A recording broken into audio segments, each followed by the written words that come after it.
talk about accessibility audits and reasonable accommodations for persons with disabilities that will have been employed, for them to perform just like anybody else, leveling the ground. Actually, when I'm saying reasonable accommodation, we are looking at things that necessitate their functionality, that necessitate their competence. So those are things to our companies so that they can also be able to budget for those reasonable accommodations and also provide for persons with disabilities and deliberately target persons with disabilities when they are advertising and when they are employment and the recruitment policies now very inclusive of disability. That's what we have been discussing today, and we anticipate that after these trainings that we are doing, we also intend to even visit their workplaces so that we can see by ourselves with the Papi Pangada support, and we are ready to offer technical support as OPDs to improve their environments, their attitudes and everything else.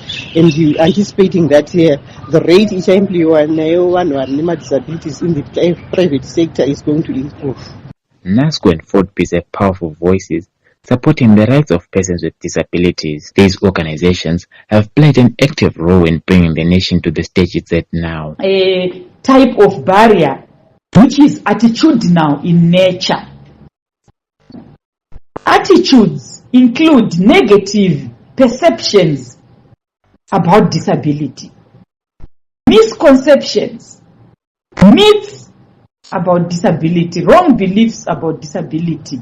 Zvatinofunga kana kuti zvataifunga kana kuti zvatinotofunga izvozvo about disability zvisiri izvo. Misconceptions, myths about disability.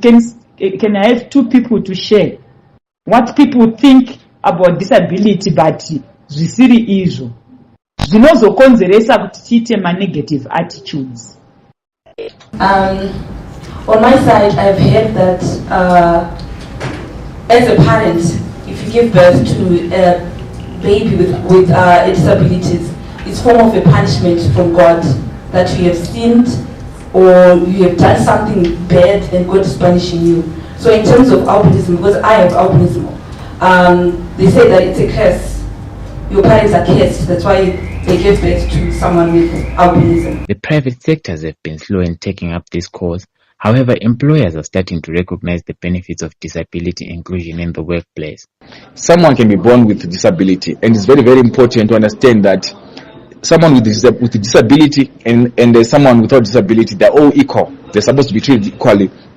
And we've also learned issues of the way you should then be addressing issues of people with disabilities. There's a terminology, there are certain terminologies that have been used way back in terms of addressing such people. For example, pataroma issues ekuti munosara kuti munhu auyu ibofu, such kind of terminology is supposed to be discouraged, because we're saying kuti munhu iyeye wamuri chibofu. There's a certain way that you're supposed to address that person, and because there are quite a number of issues that have been addressed in terms of terminology that is supposed to be used in terms of addressing those people. I also want to refer to issues of people that have got epilepsy.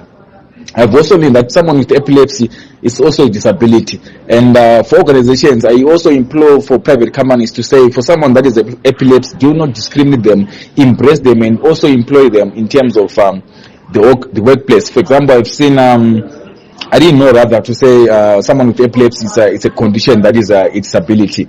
And also implore various sectors or various private organizations to employ the issues of employment for people with disabilities, because epilepsy is a condition that is not, for example, visible. It's an invisible disability, but you can actually see it as the employees now working in the organizations, right?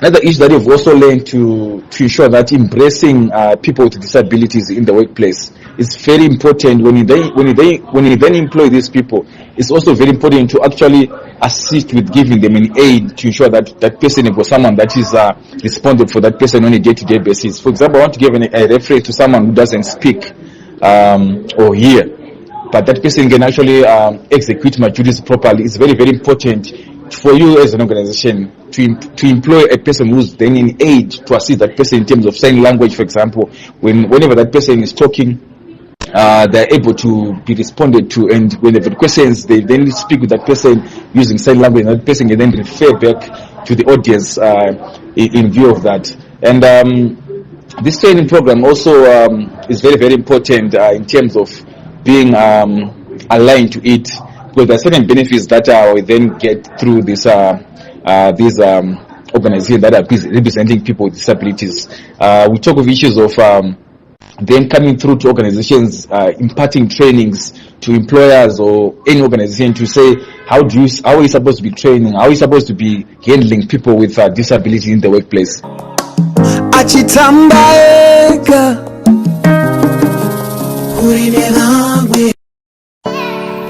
Melamag Holdings Private Limited offers construction, maintenance, science labs, partitioning, waterproofing, carpeting, blinds, office and school stationery, ICT equipment, tools and hardware.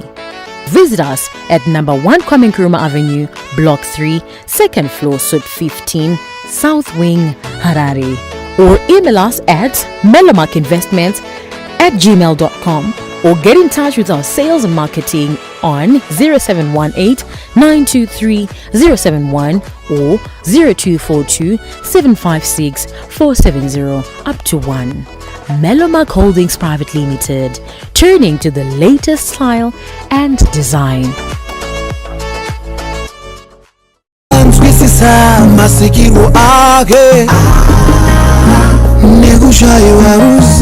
The sensitization workshop, which aims to promote disability inclusion and diversity in the workplace, actively encourage private employers to hire persons with disabilities and create disability inclusion to help them create a more inclusive, accepting and productive workplaces. My name is Noreen Mafidza. I'm the Economic Empowerment Project Officer. This workshop is a disability sensitization workshop. We are implementing an economic empowerment project that seeks to improve the employability of persons with disabilities.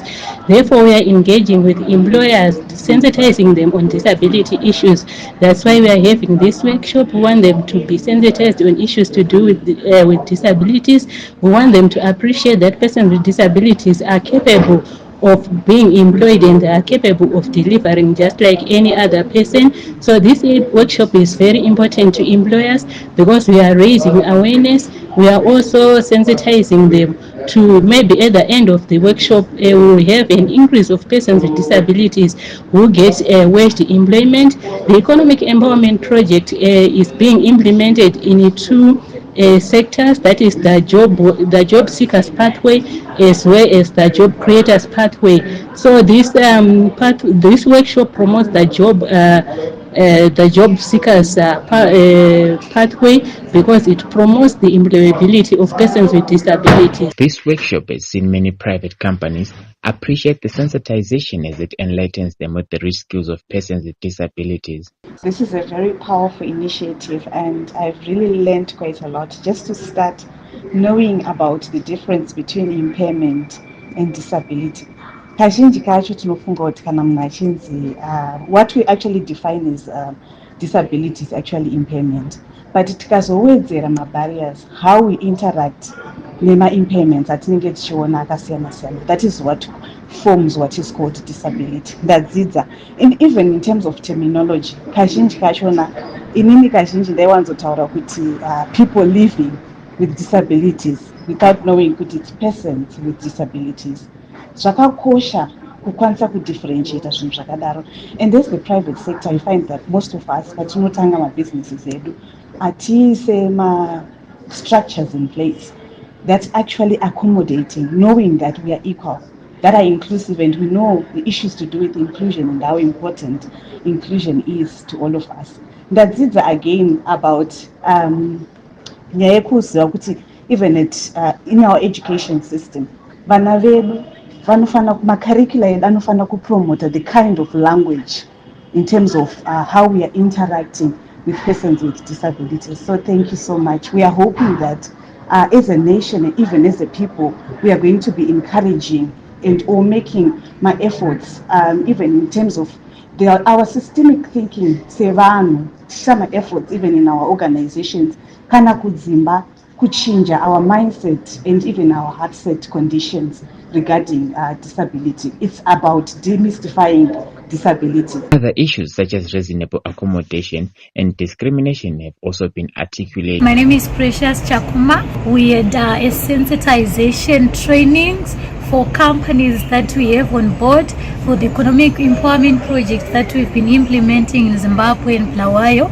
where we were training companies to make sure that they are also disability inclusive, as well as to encourage them to have a culture where they are able to employ our persons with disabilities. So this came from the notions and the minds that so many employers are afraid to employ persons with disabilities because of so many other factors. Some they think maybe persons with disabilities are not productive, or maybe they are very expensive to employ, or maybe they are slow. So we're now trying to train them to make them understand that it is okay to employ persons with disabilities. So we are hoping that in the near future now, these companies that were present today are now going to implement what they have learned. So we are hoping that the job seekers of persons with disabilities can now able to access employment just like everyone else, as everyone now is now well versed about disability and why it is important to include persons with disabilities in everything else. Vazhinji vakarambirwa vamwe vakatozobva padzimba vadzingwa kana kuti vatoona kuti havasi kugamuchirika. Ma-attitudes ose iwayo anokonzeresa kuti tive nama-barriers to social acceptance yevanhu vakaremara, topedzera takuita discriminate. So negative attitudes, they take a